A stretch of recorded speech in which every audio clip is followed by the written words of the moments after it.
인터넷에서 포옹 글인데요.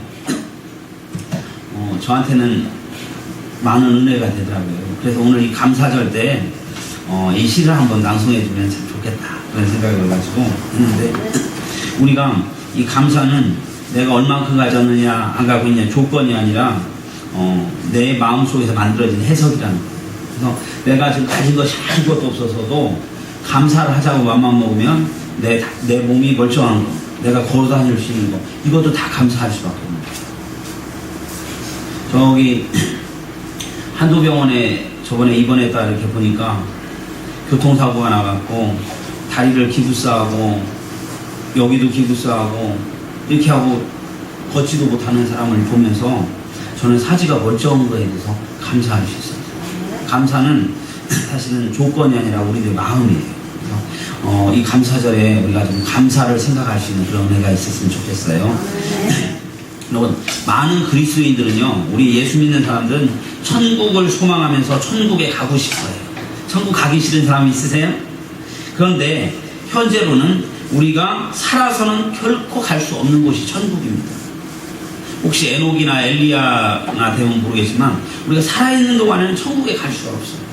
죽어야 가는 나라가 천국이라면, 그런데도 불구하고 하나님께서는 우리가 이 세상 살면서도 죽지 않고도 천국을 경험하고 천국을 누리고 행복과 기쁨 속에서 살아가기를 원하신다는 것을 깨닫는 은혜가 있기를 간절히 바랍니다.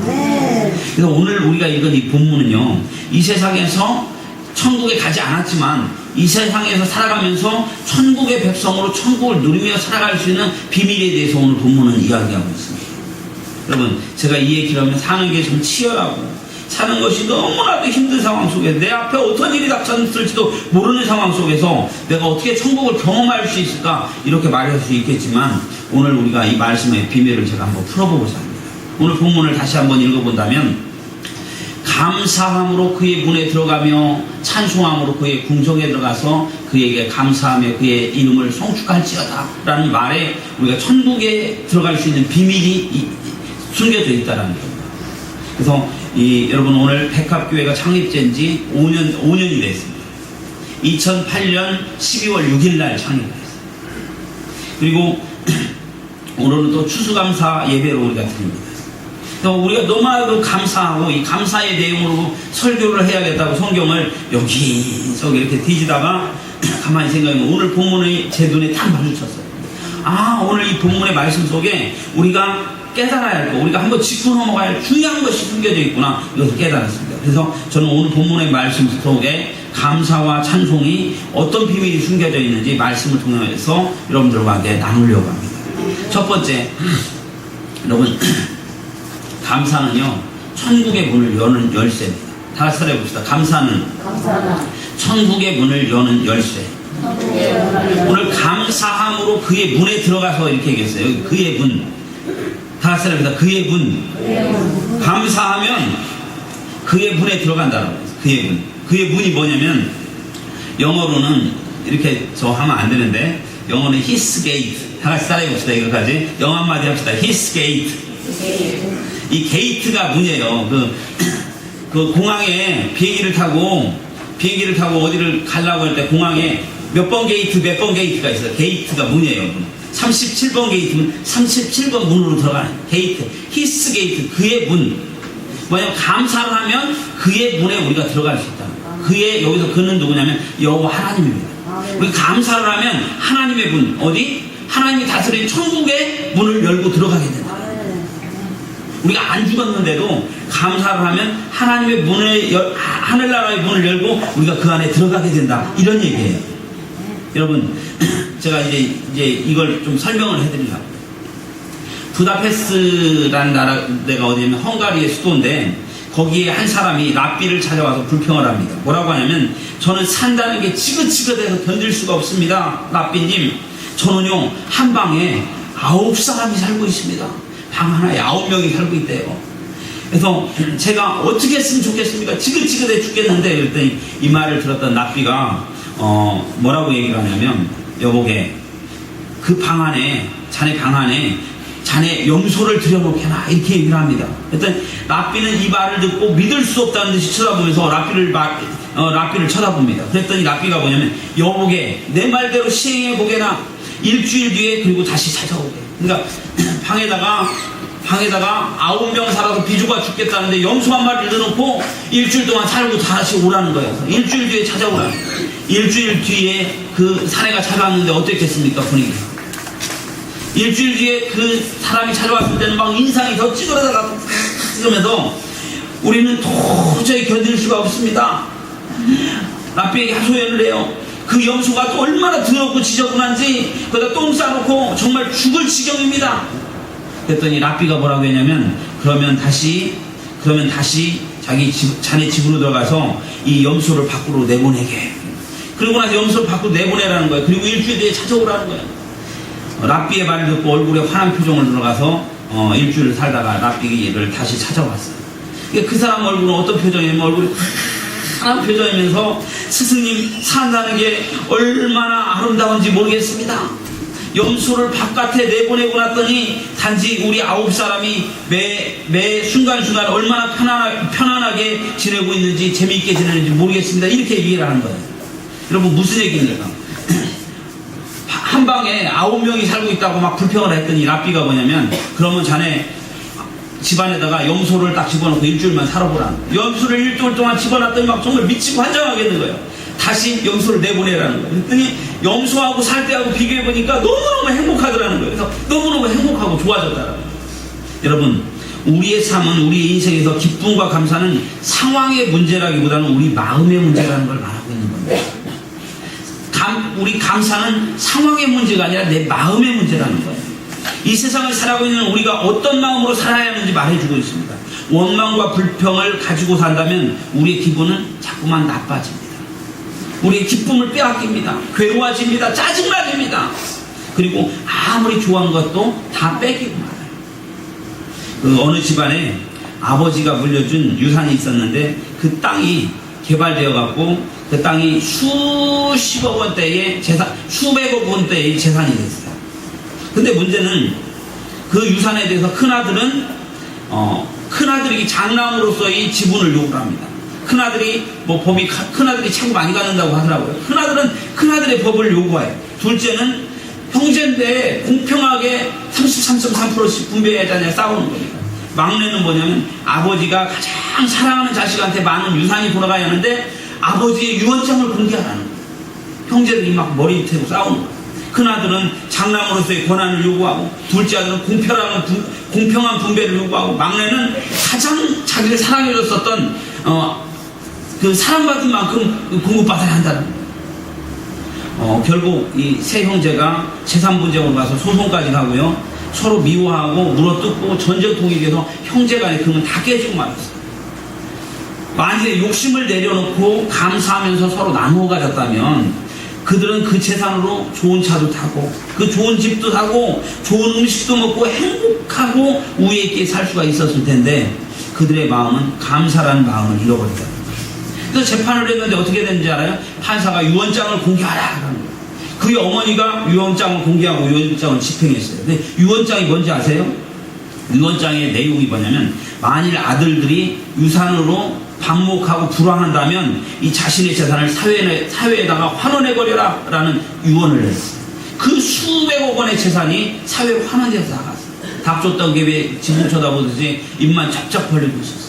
근데 시간이 많이 흐른 뒤에 자식들은 아버지의 마음을 이해하고 뉘우치면서 열심히 살아가고, 형제지간에서 가장 큰 보물은 그 수많은 재산보다도 사랑과 화목과 우애다, 이게 바로 아버지가 원했었던 거다라는 걸 깨닫고, 형제들이 늦었지만 서로 화해하며 서로 사랑하며 서로 감사하면서 서로가 있는 것을 기뻐하면서 그렇게 살았다는 이야기가 있습니다. 오늘 여러분, 감사는요, 감사함으로 그의 문에 들어가면, 감사함으로 그의 his gate, 그의 문에 들어가면, 감사는 바로 우리를 천국에 있게 만듭니다. 지금 여러분, 내가 처해 있는 상황이 내가 가진 것이 별로 없다 할지라도, 우리 부모님이 갑부가 아니라 할지라도, 우리 부모님이 수없이 많은 재산가가 해갖고 나를 학교 다닐 때 에쿠스에다 태워갖고 비서 아저씨가 태워다 주지 않는다 할지라도, 내 처해져 있는 상황이 별거 아니라 할지라도 우리의 삶 속에 감사가 넘친다면 우리는 바로 천국 속에 있게 되는 거예요. 저는요, 요즘 와서 많이 감사하고 있어요. 우리 성도 여러분들도 아시다시피 제가 뇌졸중으로 쓰러지고 나서요. 지금 어제 가서도 그 한의원에 가서 의사한테 진맥했는데 뇌졸중 받은 사람들은 80% 정도 회복되면 100% 회복됐다고 본다는 거예요. 목사님은 100% 회복된다는 거예요. 지금도 제가 불편한 부분이 조금 있긴 있는데 저는 기적이라는 겁니다. 뇌졸중 한번 맞으면 손 마비되고 다리 다 되고 회복될 수가 없다라는 거예요. 우울증까지 오고 불면증까지 오고 완전히 망쳐졌는데 회복됐다. 이 상황 속에서 보니까 내 다리가 멀쩡한 거에 감사합니다. 내가 이 생각을 똑바로 할 수 있다는 거에 대해서 감사한 거예요. 감사할 수밖에 없는 거예요. 만일에 저번에 그 병원에 갔는데 어떤 아저씨가 몸이 막 불편해서 쩔룩쩔룩하면서 입도 삐뚤어져서 왔어요. 와서 있는데 봤더니 중풍이더라고요. 선생님도 혹시 중풍 오셨냐고 그랬더니 중풍 왔다. 한 달 됐다는 거예요. 한 달 됐는데 완전히 몸이 불편해서 그런 거예요. 저도 중풍이 한 3달 정도 왔다고 그러거든요. 그런데 어떻게 이렇게 멀쩡하냐고. 저는 제 힘으로 할 수 없어서 하나님 앞에 기도하고 의지했습니다. 그렇게 얘기를 했어요. 여러분, 내가 처해 있는 상황, 내 처해 있는 상황을 보면서 내가 모두 없고 그것을 바라보지 마세요. 나를 지금까지 지켜주시고 인도하시면서 나의 삶 속에서 나와 함께 하시기를 원하시는 하나님을 바라보면서 하나님 앞에 감사할 수 있는 은혜가 있기를 주의 이름으로 축원합니다. 백합교회도 5년 됐는데 두 가지 눈으로 볼 수 있어요. 5년 됐는데 성도들이 뭐 별로 없고 뭐 부흥도 안 되고 자립도 안 되고 이렇게 생각하면요 막 입이 이렇게 나올 수밖에 없어요. 근데 백합교회를 보면 우리 성도들이 오늘 이렇게 많이 오셨어요. 이렇게 많이. 너무너무 감사합니다. 이 감사의 마음을 가지면 저는 천국 속에 있는 거야. 너무 나도 좋다. 이런 마음들을 우리가 가지고 살아가는 은혜가 있기를 간절히 바랍니다. 감사는요 천국문을 여는 열쇠라. 감사를 회복하는 은혜가 있기를 주의 이름으로 축원합니다. 두 번째로요, 찬송은 하나님의 뜰에 들어가는 통로입니다. 다 같이 해보세요. 찬송은 하나님의 뜰에 들어가는 통로. 오늘 본문에는 또 찬송함으로 그의 궁정에 들어가며 이렇게 말씀하고 있어요. 여러분, 여기서 그의 궁정, 찬송함으로 그의 궁정에 들어가서 오늘 성경에 이렇게 한다. 여기 궁정이 뭐냐면 이게 한국말이 어려울 때가 있어요. 차라리 영어가 쉬울 때가 있습니다. 그렇죠? 우리 형들이 절 따라 해보세요. 코트. 네, 코트라는 뜻이 무슨 뜻이냐면 궁궐이라는 뜻도 있고 뜰이라는 뜻도 있고 법원이라는 뜻이 있어요. 여기서 코트라는 얘기는 요배리 외워서 너무 쉬워서 코트라면 하나님의 궁궐의 뜰에 들어간다는 얘기예요. 내가 찬송을 하는 사람은 어디에 있냐면 하나님 궁궐의 뜰. 왕의 궁궐의 뜰에는 아무나도 못 들어가요. 뭐냐면 왕하고 친한 사람, 왕의 가족, 이런 사람이 들어갈 수 있는 왕의 자녀, 하나님의 자녀가 돼서 하나님의 뜰에서 하나님과 친밀한 교제를 나눌 수 있다라는 얘기입니다. 찬송이 보는데 찬송은 하나님과 가장 은밀하고 친밀한 교제의 자리까지 나가게 된다 이렇게 얘기하고 있어요. 하나님은 우리의 찬송을 받으시기로 원해요. 찬송에는 비밀이 있어요. 바로 우리의 마음에 찬송을 하거나 찬송을 들으면 우리의 마음에 평안이 열리고 우리의 상처받는 마음이 치료되는 놀라운 역사가 있다는 걸 깨달으시기 바랍니다. 그래서 우리가 살아가다가 내가 혹시 좀 우울해, 내가 혹시 짜증나, 그러면요 막 찬송을 한번 착 불러보세요. 찬송을 착 불러보고 이게 찬송이 잘 안 되는 사람은 막 들으세요. 들으면서 아멘 이러면서 찬송을 들으면 우리의 마음이 치유되는 역사가 일어난다는 깨닫는 의미가 있길 가져요. 이게 제 얘기가 아니에요.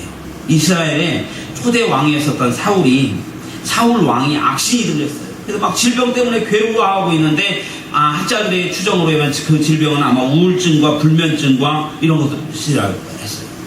악신에 시달려 막 사울이 막 불면증과 막 우울증으로 막 시달려서 웃다 막 짜증내고 웃다 짜증내고 막 이럽니다. 그 괴로워하는 상황 속에서 다윗을 불렀어. 어린 다윗을 붙더니 다윗이 왕 앞에 따라서 비파와 수금을 가지고 띠리리리 이렇게 하면서 찬양하는데 이 비파와 수금을 탈 때에 사울을 괴롭히는 이 악신이 떠나가 버리고 병마가 떠나가는 놀라운 역사가 일어났어요. 그래서 사울이 편안하게 잠을 자고 편안하게 쉴 수 있는 일이 있었다라고 성경은 말하고 있어요. 사랑하는 성도 여러분, 찬송과 감사로 나가는 사람은 하나님께서 우리의 영혼을 만지시고 우리의 삶에 치유의 역사가 일어난다는 걸 깨닫는 은혜가 있기를 간절히 바랍니다. 그래서 혹시 내 마음이 우울해질 때, 아니면 뭔가 내가 불안할 때, 내 삶과 여러 가지로 나를 괴롭히는 일들이 있을 때 찬송을 가시팔송이라도 다 들으면서 하나님을 찬양하는 마음으로 가만히 있어보세요. 우리 마음에 치유의 역사가 일어나고 마음이 잠잠해지는 그런 은혜가 있음을 믿으시는 은혜가 있기를 간절히 바랍니다. 그 조엘 오스틴이 있었던 긍정의 힘이라는 책을 보면요, 자기 어머니의 암 고친 얘기가 나오는데 1981년 조엘의 어머니가 몸이 안 좋아서 병원에 갔어요. 왜 가냐면 감기인 줄 알고 갔는데 간암이래요. 간암. 이 진단을 받고 커다란 충격을 받았어요. 의사들이 온갖 노력을 기울였지만 결국은 몇 주 정도밖에 살지 못할 거란 말도 고치고 돌아왔어요. 현대의학으로 고칠 수 없는 한계에 도달했지만 그들은 자연법칙을 뛰어넘는 하나님을 신뢰했고 기도를 드리기 시작했어요. 조엘의 어머니는 결코 포기하지 않았어요. 불평과 패배의 말 대신 하나님의 말씀을 계속 선포했어요. 나는 죽지 않고 살 거야. 나는 하나님의 역사하심을 꼭 볼 거야. 이렇게 선언을 했어요. 그리고 성경에서 가장 좋아하는 치유에 대한 말씀을 찾아서 종이에 적고 매일 읽고 큰 소리로 선포했어요. 그리고 하나님의 능력을 찬양하는 찬송을 하고 찬송을 들었어요. 계속 찬송을 하고 찬송을 듣고 하나님의 능력을 찬양하면서 그렇게 의뢰했더니 조금씩 상황이 변하는 놀라운 일이 일어났어요. 갑자기 점차 황달이 사라지고요, 몸무게가 늘고요, 건강이 돌아왔어요. 며칠밖에 못 산다는 사형 선고를 받았는데 벌써 20년이 지났지만 어머니의 말씀은 능력으로 암에서 완전히 벗어나 건강을 누리고 있다는 내용이 그 긍정의 힘이라는 책에 나오고 있어요. 여러분, 찬송에는 엄청난 능력이 있는데요, 찬송을 하는 것 너무나도 귀중한데 찬송을 듣는 것도 엄청난 능력이 있다는 거 우리가 기억하면서 찬송을 들으면서 우리의 마음을 치유받고, 찬송을 들으면서 내 마음을 위로받고 내 마음을 다스리고 그럴 수 있는 은혜가 있기를 주의 이름으로 축원합니다. 사랑하는 성도 여러분, 하나님의 능력이 바로 저와 여러분의 인생 속에 오셔서 여러분의 삶을 다스릴 수 있도록 여러분의 입술을 하나님께 드리고 주님 앞에 찬양할 수 있는 그 은혜가 저와 여러분 가운데 있어지기를 간절히 바랍니다. 마지막 세 번째로요, 감사와 찬송은 인생의 새로운 길을 열어줍니다. 다 같이 따라해보세요. 감사와 찬송은 인생의 새로운 길을 열어줍니다. 성경에요, 바울과 실라가 전도를 하러 갔어요. 복음을 전하러 갔어요. 그런데 그 지역에 복음을 전해야 하는데 복음 전하는데 효과는커녕 감옥에 갇혔어요. 감옥에 갇혔는데 목에는 착고를 쳤어요. 착고가 뭔지 아세요? 순양전 했을 때 순양이가 변압도 수청 안 든다고 목에다 채우기 위해 착고입니다. 바울이 그런 걸 찼어요. 그런 걸 차고 신라도 그걸 차고 앉아있는데 기가 막힌 거예요. 복음전 하나님이 지켜주셔야 하는데 찾고 차고 감옥에 갇히는 신세가 됐어요. 얼마나 기가 막혀요. 그런데 바울과 신라는 그 옥에서 뭐라고 찬송을 했어요. 그리고 감사를 했어요. 그랬더니 어떤 일이 일어나냐면 지진이 일어나고 옥문이 열려지고 착고가 풀어지는 역사가 일어났어요. 그런데 여러분 이걸 잘 들으세요. 여기서 근데 간수는 죄수를 지키다가 죄수가 도망가면 어떻게 하냐면 간수가 죽임을 당해요. 그 로마 법이 참 그래요. 간수를 지키다 간수가 도망가면 간수가 죽임을 당해요. 그랬더니 차라리 내가 자살을 해서 내가 만약에 죽으면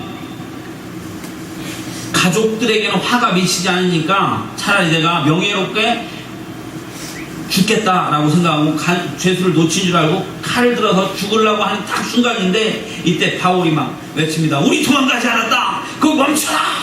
걔 멈춰라. 그랬어요. 근데 딱 멈추면서 깜짝 놀란 거예요. 목문이 열렸는데 도망가야 했는데 안 도망갔잖아요. 그랬더니 이제 간수가 벌벌 떨면서 어찌 하면 좋습니까 선생님? 그랬더니 주 예수를 믿으라. 그리하면 너와 내 집이 구원을 얻으리라.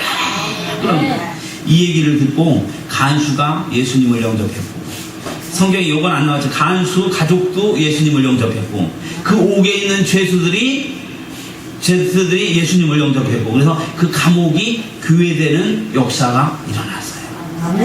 이 교회가 추정하기에는 빌립보 교회라고 있어요.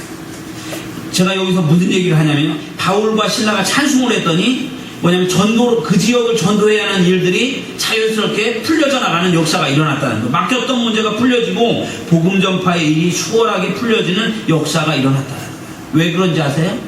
우리가 감사하고 찬송할 때 우리의 힘으로는 우리의 환경과 여건으로 할 수 있는 것이 없지만 감사와 찬송을 할 때 이것을 받으시는 분이 계신데 하나님이 그 감사와 찬송을 받으시고 우리를 내버려 두지 않는다는 거예요. 우리를 도우신다는 거예요. 우리가 하나님을 인정하면 우리의 삶 속에 하나님을 인정하면 하나님의 도우심을 우리가 경험하게 될 겁니다. 우리의 삶 속에 여러분들이 하나님을 인정함으로 하나님의 도우심과 하나님의 역사가 여러분 삶 속에 경험되는 은혜가 있기를 간절히 바랍니다. 제가 설교하면서 수없이 많이 간증을 해요. 제 삶 속에서 하나님께서 저를 도우시는 일들을 간증하며 여러분들도 깜짝깜짝 놀랄 만큼 그런 일들이 저에게만 일어나는 것이 아니라 여러분의 삶 속에도 그렇게 일어나는 은혜가 있기를 간절히 축원합니다. 오늘 이 바울과 실라가 감옥에서 찬송했다라는 얘기는 뭐냐면 찬송할 수 있는 상황이 아니고 감사할 수 있는 상황이 아닌데 그 상황 속에서 하나님을 바라보고 찬송하고 감사했었더니 하나님이 그들의 환경과 여건을 내버려 주지 않으시고 그들을 도우셨다는 거예요. 하나님이 도우시니까 그들의 삶이 풀려지는, 그들이 목표했었던 일들이 풀려지는 역사가 일어났다는 겁니다. 우리 삶 속에, 내 환경 속에 어려운 일이 있고 내 삶 속에 소원한 일이 있을 때 우리가 하나님 앞에 감사하고 찬송하는, 감사와 찬송은 하나님 앞에 의뢰하는 겁니다. 하나님 앞에 의뢰할 때 하나님께서 우리를 도우신 놀라운 역사가 일어나는 겁니다. 여러분, 안산백학교도 5주년을 맞이했어요. 이걸 감사하고 그 좋으신 하나님을 찬양하기를 원합니다. 지금까지 도우시고 지금까지 베풀어 주셨던 하나님의 은혜를 찬양하기를 원합니다. 우리 교회가요, 처음에 10평 지하에서 개척할 때는, 그때는 전재산, 제가 가진 모든 전재산, 되게 대단히 커 보이지만 모든 전재산 500만 원을 털어갖고 지하 10평에 개척을 했어요. 지하도 얼마나 깊은지 한참 내려가요. 한참 내려가요.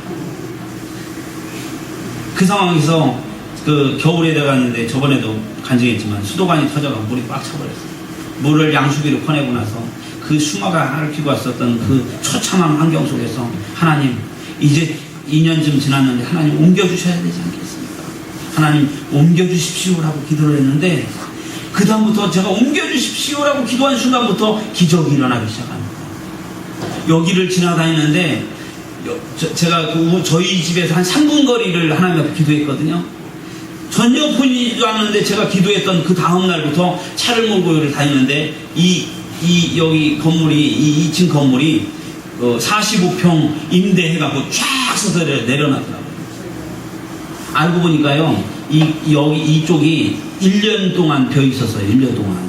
1년 동안 놀고 있었던데 현수막이 안 붙었어요. 임대인 줄 몰랐어요. 근데 제 눈에 45평 임대 눈이 팍 뜨이는 거예요. 하나님이 저거 주실지도 모른다 생각하고 막 기도했더니 하나님이 여기를 취하라는 거예요. 제 마음속에. 그래서 주인한테 갔더니 2천에 50만 원이라는 거예요. 제가 2천만 원이 어디 있어? 그래서 일단 깎고 보자. 그래서 1,000만 원에 욕심합시다. 그랬더니 주인이 좋대요. 1,000만 원 어떻게 해볼 수 있잖아요. 제가 1,000만 원도 없잖아요. 하나님 앞에 기도했는데 하나님이 제 마음속에 1,000만 원을 주신다고 약속을 하신 거예요. 근데 놀랍게 그 다음부터 사람들을 만났는데 지방에서 한 1,000만 원이 있어갖고 그걸 다른 데다 쓰려고 했었는데 다른 데다 쓰려고 했는데 제가 만나고 기도해 주세요 여기 했던 분들이 그걸 결정하는 의원들이었어요. 저도 몰랐는데 결정이 딱 되고 만장일치로 백학교에 1,000만 원 주사해서 이쪽으로 옮긴 거예요. 여러분, 말도 안 되는 상황들이 내 삶 속에서 일어난 하나님을 경험할 때, 그래서 안산백학교에 이렇게 5년이 됐어요. 또 가다 여러분들은 비밀 알잖아요. 여기 불도 나고, 여기 전에 불도 났잖아요. 근데 불도 났는데 불도 난 것도 불 나기 전 같아. 불 나고 나서 그 이전에 제가 여기 다 인테리어고 이 데코 타일 붙이고 하다가 너무 힘들고 귀찮아서 이 뒤에는 그냥 대충 냅둬놨어요. 근데 불 나고 나갖고 결국 싹 공사해서 되게 깨끗하게 공사 다 했어요. 좋게 됐어요. 내 상황과 여건을 통해서 합력하면서 선을 이루실 하나님이 지금까지 백학교를 돌봐왔던 것을 생각하면 감사할 수가 없습니다. 여러분의 삶 속에서도 감사함으로 여러분 삶 속에 감사할 수 있는 조건들과 역사들이 늘 일어나는 은혜가 있기를 주의 이름으로 축원합니다. 이거 오늘 추수감사예요. 추수감사 예배가 뭐 같아요? 추수감사 예배. 사람들은 얘기할 때 여기다가 저는 이거 남들이 하니까 한 거예요. 좀 폼나라고. 근데 여기 우리가 농사진 거 하나도 없습니다. 이거 배추는 이 무는 우리 장모님이 그 전도하라고 이렇게 보내갖고 그때 나눠주고 남은 거고요. 이 배추 하나는 우리 어머니가 농사진 거 맞아요. 그리고 이 호박도 저희 어머니가 농사진 거 맞아요. 파인애플 이거 2개, 3,000원씩 2개, 6,000원 주고 제가 사온 겁니다. 단감도 데코레이션을 해야 하는데 그래갖고 제가 한 5,000원 주고 사다 놓은 겁니다. 우리가 농사진 거 하나도 없어요. 근데 사람들이 추수감사는 내가 농사한 거 1년 동안 감사해서 그러는데 도시에서 무슨 농사를 지었어요. 근데 이 추수감사의 의미가 무슨 의미인지 아세요? 우리가 늘 감사해야 하는데 봉사에 감사해 늘 감사해야 하는데 감사를 하도 안 하니까 1년 중에 하루라도 정해놓고 감사하자. 이게 추수감사절입니다. 왜냐면 우리가 별로 감사하지 못하는 사람들이에요. 내 삶 속에서 보면 내가 이것도 힘들고 투덜투덜 하는데 하나님은 우리 감사하면서 기쁘게 살으라고 말씀하시는데 하도 감사를 못하니까 추수감사절에 정해놓고 1년에 한번 감사라도 하자 하는데 이 감사를 우리가 추수감사 예배를 드리면서 우리는 어떤 결단을 해야 하냐면 1년 동안 지켜주신 하나님 감사합니다. 내가 한 1년 동안 앞으로는 1년 동안 늘 감사하겠습니다. 오늘 감사 연습하겠습니다. 이런 고백이 이 추수감사절 통해서 결단이 있어지는 주임으로 축원합니다. 아멘. 그래서 오늘은 감사하는 날이에요. 그래서 맛있는 떡도 해. 우리 예은이 아빠 또 저기 귤도 한 박스 갖고 오셨어요. 그래서 우리 성도님들이 파도가 이렇게 해서 했는데 오늘 예배드리고 떡도 나눠먹고 귤도 나눠먹고 그렇게 했으면 좋겠어요. 하나님 앞에 너무나도 감사합니다. 하나님께 영광의 박수 돌리겠습니다.